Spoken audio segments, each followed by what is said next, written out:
السلام عليكم ونهاركم مبروك، واش راكم؟ لاباس غاية بخير، الصحة بخير، ان شاء الله كيفكم هذا الفيديو كامل تكونوا بخير ومهنيين وبأحسن الأحوال دائما مع الوصفات الزمن الجميل. جبت لكم الطاجين الزيتون نتاع زمان. الوصفات دائما يقول لك جديد حبه والقديم لا تفرط فيه. الوصفة هذه بزاف الناس ولاو يعني ما ولاوش يديروها كما كانوا بكري. اليوم قلت والله غير نبارطاجيها مع خواتاتي وبنياتي وامهاتي وكاع معز عليا. نهدي لكم هذه الوصفة كهدية خواتاتي وصحاباتي. صاي الوصفة هذه بنت زمان دائما. الإنسان يسترجع الماضي، يسترجع الوصفات الزمن الجميل. قلت خلي نبدا لكم الوصفة هذه. ممكن ديروها في رمضان 2026 تدخل عليكم إن شاء الله بالصحة والهنا. يعني وصفة سهلة ماهلة واقتصادية، وعلى بالي يديروها الكبار والصغار وسيرتو البنيات المبتدئات والكبارات امهاتي واخواتي يتفكروها. هنا كما راكم تشوفوا انتم ديروا كونتيتي على حساب افراد العائله. كما راكم تشوفوا عندي هنا زوج زروديات كبار، ولا كانوا صغار ديروا 3 ولا 4 حسب الحاجه. اللحم انا توجور ندير لكم كيما نقولوا، ندير لكم ما نبغيش نكثر لكم في الوصفات تاعي. صاي خواتاتي دائما نديروا على حساب الحاجه وعلى حساب خواتاتنا. ونقول لكم اختي اللي عندك ديري نصه، ومشي شرط غير اللحم ولا الدجاج ولا دي ولا دي. المهم غرفه تاع السمن كما تعرفوا اختكم الطيب غير بالسمن. دائما نفضل انا السمن، وانتم اللي تبغي دير المارغرين ديروا اللي بغيتوا، اللي ما بغاتش دير الزيت. شوفوا السمن تجيكم الماكله تاعكم بنينه بزاف وتجيكم فيها بنت العراس، بنت مناسبات، بنت رمضان، كاع البنه الشابه تجيكم في داك السمن. صاي خواتاتي هنايا كيما راكم تشوفوا حطيتها في الكيكوطه حتى اللي داب. الزيتون نغلوه ضروري خواتاتي تغلوه. الا كان نتوما ما غاديش ديروه كيما قال غير هكاك وديروه. دائما نوصيكم كي تجيو ديروا طاجين الزيتون تاعكم ما كاع الا ملحتو ديروا غير فتاته.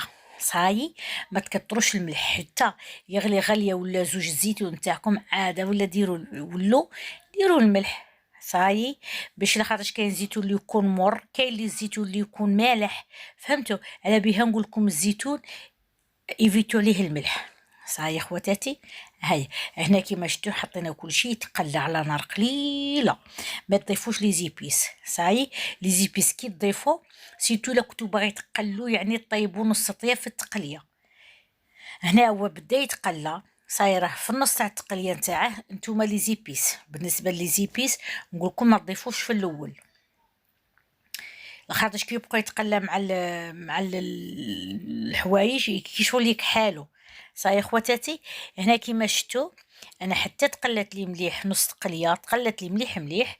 كي قربت باش دقيقه ولا زوج نضيف الماء هذا ضفت لي زيبيس والحوايج تاوعي. زدت ضفت ديك الحبه تاع الطوماطيش ودرت شتو قيس نص مغرفه تاع طوماطيش. بالنسبة للطوماطيش تاع الحبات تقدروا تطحنوها ترابوها كيما البصل عادي، يعني مراكش متقيدين. وكيما شفتوا درت ديك شويه تاع طوماطيش تاع قوطي. هنا هذا الزيتون تاع كيما قال تاع المناسبات تاع المطاعم. الزيتون هذا بكري كانوا يديروه بزاف. يعني الوصفه هذه لا يعلى عليها يكذب عليك. شوفوا كاع دوك ان شاء الله باذن الله راح نجيب لكم الوصفه تاع الزيتون تاع العراس. صاي خواتاتي وخلوا لي في الكومونتير اي وصفه بغيتوها بارطاجيها معكم. هاد المره جبت لكم الزيتون تاع الزمن الجميل ويديروا حتى في المطاعم. هاد الزيتون لا يعلى عليه. البنه شنو نقول لكم المرقه كيما شفتوا مرقوا غير بشويه، ما تكثروش الماء نتاعكم. دائما نقول لكم نقصوا للغاز ونقصوا في الماء باش الماكله تجيكم بنينه. خاطرش كي تجهدوا للغاز وتكثروا المرقه واش تولي لكم الماكله تاعكم طيب بالغرس وطيب لكم مالحه. صحيح خواتاتي. وبالنسبه نعطيكم واحد السر كذلك في الزيتون دائما ديروا ديك شويه تاع زيت تاع سكر في الزيتون نتاعكم.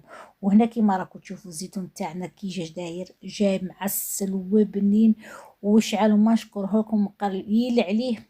والصوره راها الصوره كيما قال الصوره راهي واضحه بلا ما نشكر لكم. والبنه لو كان كيما قال الواحد البنه جات تخرج من الكاميرا وتذوقوا هذيك هي على الله غالب اخواتاتي. وانا بغيتو تزينوه بديك فتيته تاع المعدنوس وحمروا الدجاج تاعكم. انا صراحه يبغوا لي الدجاج محمر كي نحطه هكاك والله يبقى غير يتلاوح.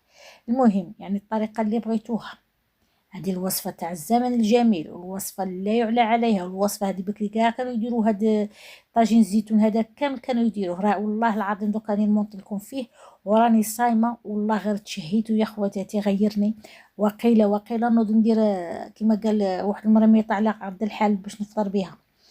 المهم ان شاء الله يعجبكم لا فيديو، ان شاء الله تجربوه لبنياتي واخواتي وقولوا لي شكون تفكر الطريقه هذه. وكما قلت لكم دوكا نجيب لكم عده وصفات تاع الزيتون ان شاء الله باذن الله. نقول لكم مع السلامه، دمتم في رعايه الله وحفظه، شهيه طيبه.